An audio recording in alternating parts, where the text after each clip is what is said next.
everybody, I love you! I love you all! Fame doesn't end with a bang. It fades, quietly, painfully, and without warning. In Hollywood, it can take just one mistake, one misunderstood role, to unravel everything built over years.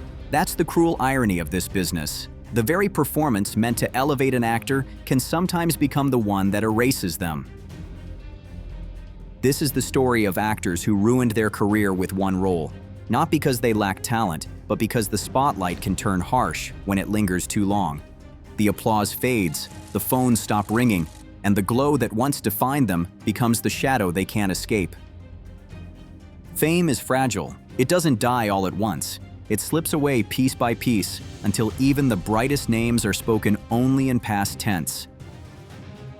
And for those who once had it all, the hardest part isn't falling. It's realizing the fall began with the very role that made them famous.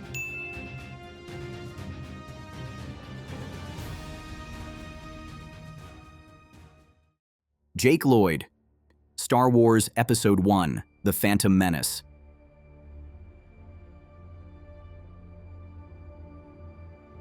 In 1999, Hollywood believed it was witnessing the birth of a legend.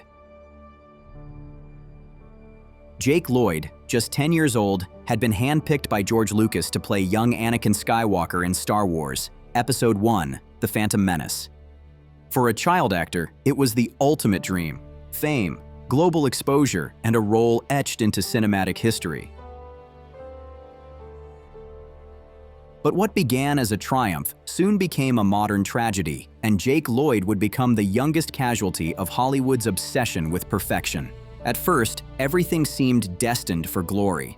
The Phantom Menace shattered box office records, earning over $1 billion worldwide.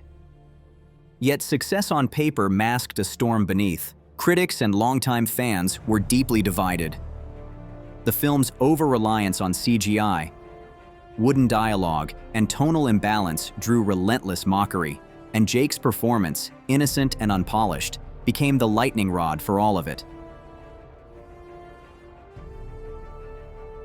Everyone called his performance less than convincing, and Lloyd soon became a target of online ridicule from early Star Wars forums. It was one of the first times in history that a child actor faced the full brunt of online fandom outrage. Jake recalled, "My entire school life was a living hell. Other kids would make the lightsaber sound whenever they saw me." The media framed him not as a child directed into impossible expectations, but as the boy who ruined Star Wars. Roles disappeared, auditions stopped. By 13, Jake quit acting entirely, retreating from the world that once celebrated him. His mother later confirmed he suffered from schizophrenia and post-traumatic stress. In 2024, he had completed an 18-month inpatient program, showing signs of recovery. Jake Lloyd's downfall was not born of failure, but of expectation, of a studio too powerful to protect its own, of a fandom too cruel to forgive imperfection.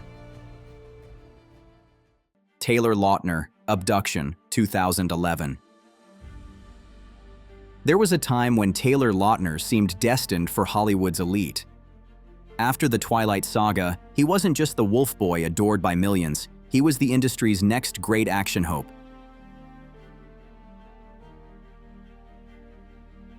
At 19, he had it all: fame, fortune, and a physique sculpted into pop culture legend. But when the spotlight burns too brightly, one wrong move can turn it into an inferno. And then came Abduction, the film that turned all that gold into dust. Directed by John Singleton, Abduction was marketed as Lautner's big breakout, his first solo lead outside Twilight. With a $35 million budget and heavy studio backing, Abduction was positioned as his breakout moment. But when the curtain rose, the illusion shattered. Critics and audiences alike found the story generic and the performance lacking emotional depth. Many felt Lautner had been miscast, pushed too early into a role that demanded experience he hadn't yet earned. The movie stumbled hard, earning just $28 million domestically and fading quickly from theaters. On Rotten Tomatoes, it sits at a brutal 5% approval rating, a numerical tombstone for what could have been a rebirth. Overnight, Hollywood's faith in him evaporated. He disappeared from major roles, retreating quietly as others took the spotlight he once dominated. Today, he's rebuilding his life on his own terms, appearing occasionally, but no longer chasing the frenzy. Yet Abduction remains the emblem of a Hollywood truth as old as the hills. One wrong role can turn a rising star into a fading shadow before the applause even dies. Demi Moore, Striptease, 1996.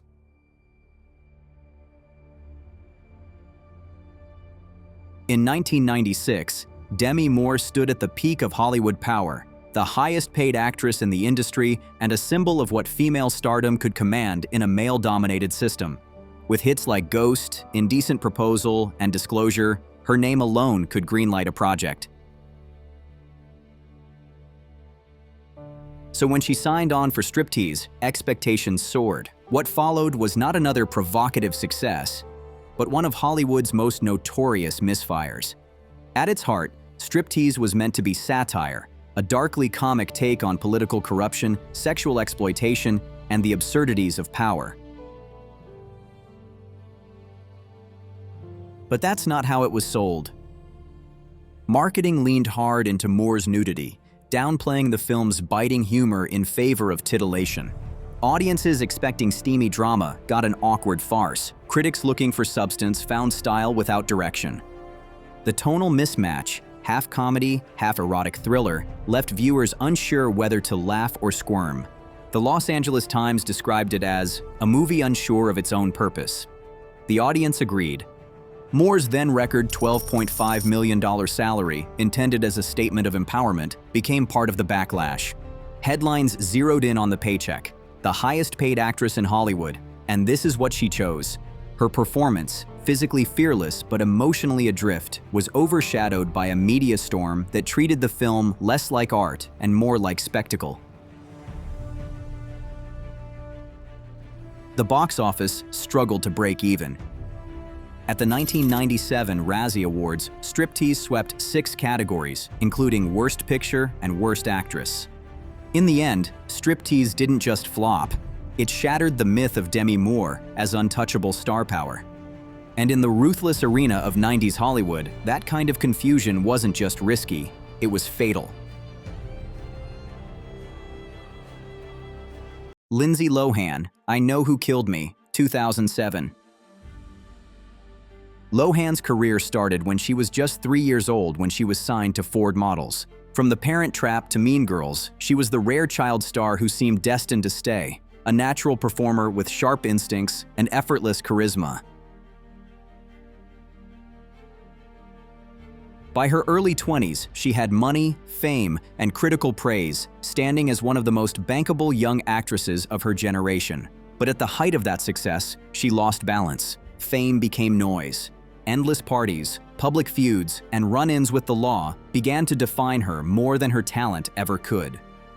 Then came I Know Who Killed Me, a film meant to reintroduce Lohan as a serious actress, dark, daring, and grown-up. She played dual roles: Aubrey, a small-town pianist kidnapped by a sadistic killer, and Dakota, a stripper who insists she's not the same girl. It was meant to be her transformation, proof she could handle complex adult characters. Instead, the film exposed the chaos that had consumed her. The story was muddled, the tone uncertain, and the performance, though ambitious, seemed weighed down by exhaustion. Viewers couldn't separate the character's pain from the actress's real-life struggles. Critics tore it apart, and audiences stayed away. With a reported production budget of around $12 million, it grossed barely $7 million in domestic box office. On Rotten Tomatoes, it holds a bleak 9% approval rating, a reflection of near-universal disapproval. It was promptly deemed a failure and awarded at the 28th Golden Raspberry Awards, winning 7 of 8 nominations. Lindsay Lohan didn't just fall from grace, she fell asleep at the height of her own stardom, and when she woke up, Hollywood had already moved on. Gene Hackman. Welcome to Mooseport, 2004. For more than 4 decades, Gene Hackman was one of the pillars of American cinema, a man whose performances carried both gravity and grit. From The French Connection to Unforgiven, his name on a poster once guaranteed both box office strength and critical respect. By the early 2000s, he had little left to prove.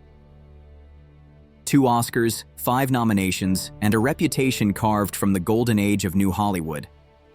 But when Welcome to Mooseport arrived in 2004, what was meant to be a charming political comedy became an unintentional farewell, a quiet, awkward curtain call to one of film's greatest careers. In the movie, Hackman played a retired US president running for mayor against a small-town plumber, played by Ray Romano. On paper, it sounded like lighthearted satire. In practice, the film felt flat, trapped between sitcom humor and forced sincerity. Critics called the film forgettable, and audiences agreed. Welcome to Mooseport grossed just around $14 million domestically, barely covering its modest production budget. For Hackman, it was the final straw. Tired of weak scripts and Hollywood's shift toward formulaic comedies, he quietly retired. When asked years later about his decision, he said simply that he had lost interest in acting, preferring the solitude of writing novels over film sets. Looking back, Welcome to Mooseport isn't remembered for its plot. It's remembered for what it represented, the last flicker of a once towering presence. Gene Hackman didn't fall from grace, he simply walked away when Hollywood no longer felt like home.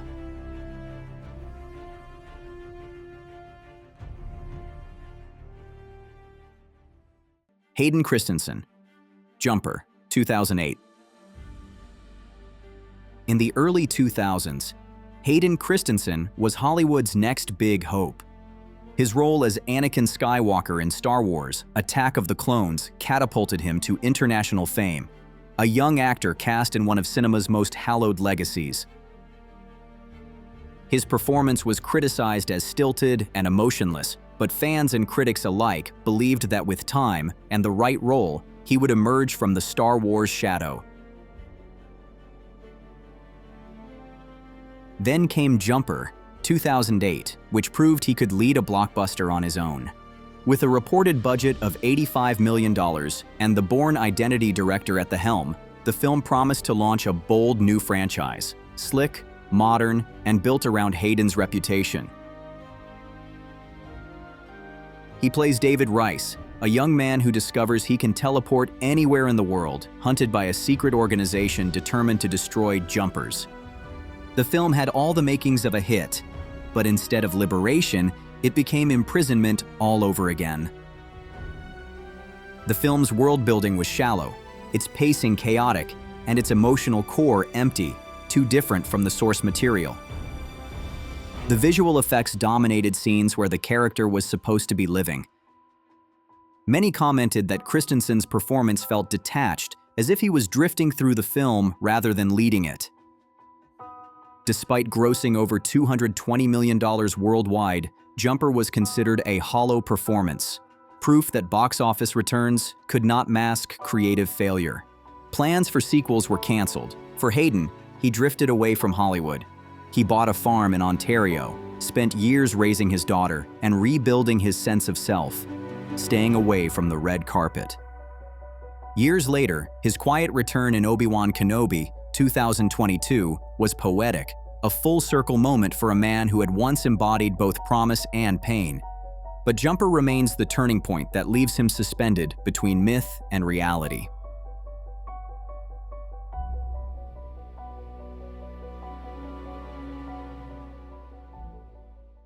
Sean Connery. The League of Extraordinary Gentlemen, 2003.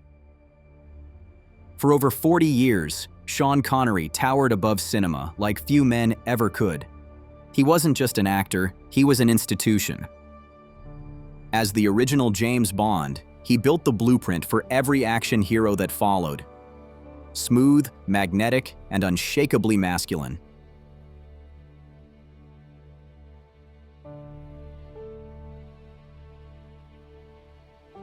In the decades that followed, he redefined himself in The Man Who Would Be King, The Hunt for Red October, and The Untouchables, the last of which earned him an Academy Award. And then came The League of Extraordinary Gentlemen. The production was plagued with tension, inflated budgets, and creative clashes between Connery and director Stephen Norrington.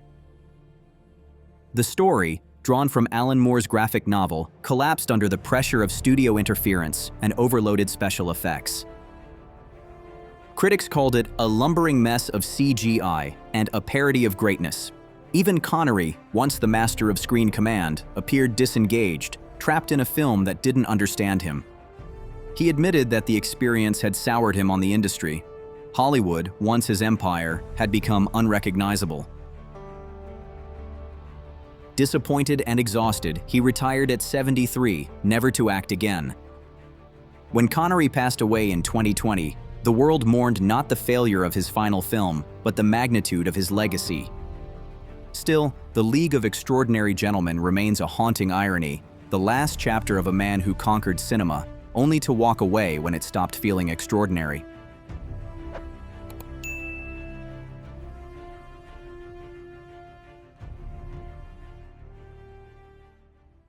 Kevin Costner, Waterworld, 1995. In the early 1990s, Kevin Costner was Hollywood's golden son, the man who could do no wrong. Dances with Wolves had made him an Oscar-winning director and actor, while Robin Hood, Prince of Thieves, and The Bodyguard cemented him as both leading man and cultural icon. His face sold tickets, his name commanded studios, and his reputation for artistic control made him one of the most powerful figures in the industry.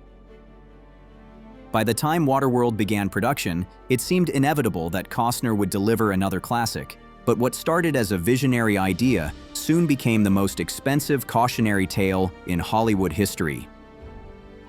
Set in a post-apocalyptic world where the ice caps have melted and land is a myth, Waterworld promised an epic fusion of action and environmental storytelling. Costner played the Mariner, a mutated drifter who sails the endless sea in search of hope and humanity. Filmed entirely on water, it was plagued by typhoons, sunken sets, and daily cost overruns that ballooned its budget to an astonishing $175 million, the highest in history at that time. Tension grew between Costner and director Kevin Reynolds, who reportedly left the project before its completion. Critics savaged the final cut as bloated and self-indulgent. Many found the story cold, the characters distant, and the spectacle exhausting. Viewers described it as a movie that looked magnificent, but felt empty, a sea of noise without meaning. Some even mocked it as fish tar, comparing it to other legendary flops. Once the symbol of control and confidence, he became Hollywood's favorite scapegoat for hubris. The man who built worlds on screen had drowned in his own ambition. Decades later, his Western revival shows glimmers of redemption, but Waterworld remains a saltwater scar, the moment when Kevin Costner's dream of cinematic greatness drifted too far from shore.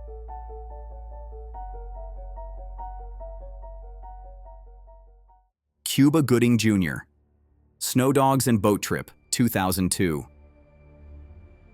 Few careers in Hollywood ever soared as quickly or fell as strangely as that of Cuba Gooding Jr. when he won the Academy Award for Jerry Maguire in 1997. He was young, charismatic, and talented, with the kind of energy that could light up any screen. After Jerry Maguire, he turned down prestige dramas and found himself drawn toward broad comedies. The shift began with Snow Dogs, 2002, a family adventure where he played a Miami dentist who inherits a team of sled dogs in Alaska.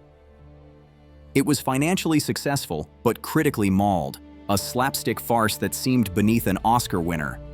Just months later, he doubled down with Boat Trip, a sex comedy about two straight men accidentally stranded on a gay cruise. The film was universally panned, awkward, dated, and painfully tone-deaf. Reviewers called it one of the worst comedies ever made, and audiences agreed. Hollywood stopped seeing him as an A-list talent and began casting him in direct-to-video action movies and small supporting roles. Gooding would later regain critical respect through television work, notably in The People vs. O.J. Simpson. But the damage from those early 2000s missteps never fully washed away. Snow Dogs and Boat Trip remain the iceberg and the wreck that followed. Proof that even Oscar gold can sink when an actor steers off the course of his own talent.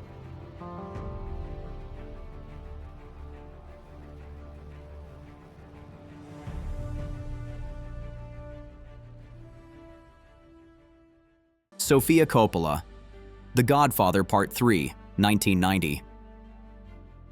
In the late 1980s, Sofia Coppola was born into the royal bloodline of cinema. The daughter of Francis Ford Coppola, the legendary director of The Godfather and Apocalypse Now, she had grown up surrounded by cameras, scripts, and giants of film history. But in 1990, when she was just 19, she stepped into a spotlight that would burn rather than bless her. When Winona Ryder withdrew from The Godfather Part 3 days before shooting, Francis cast his daughter as Mary Corleone. It was meant as a graceful continuation of a cinematic dynasty. Instead, it became one of Hollywood's most infamous examples of nepotism gone wrong. Sofia's performance was painfully inexperienced. What should have been a tender, tragic character came across as flat and unconvincing, awkward beside acting legends like Al Pacino and Diane Keaton. Critics pounced immediately. Her line readings were called stiff, her screen presence uncertain. Audiences too found her distracting, not because of her character's innocence, but because she seemed lost in a world too heavy for her. At the Razzie Awards that year, she won both Worst Supporting Actress and Worst New Star, a brutal double blow. The experience was humiliating enough that Sofia quietly stepped away from acting altogether. A decade later, she returned to film, this time behind the camera, and rewrote her legacy. Lost in translation, Marie Antoinette and The Beguiled proved what The Godfather Part 3 had hidden: a filmmaker of grace, subtlety, and vision. Today, Sofia Coppola's career stands as poetic irony. The young woman once condemned for ruining a classic became one of the few modern auteurs capable of creating them.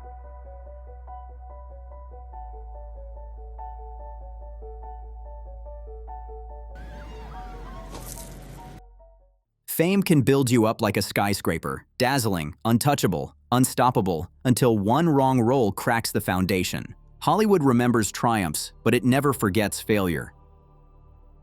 From Jake Lloyd's fall under impossible expectations to Demi Moore's striptease scandal, from Kevin Costner's ocean-sized gamble in Waterworld to Sofia Coppola's miscast debut, every name here became a cautionary tale. That's the tragedy of actors who ruined their career with one role. Not just the failure itself, but the silence that follows, the way the spotlight turns away without looking back.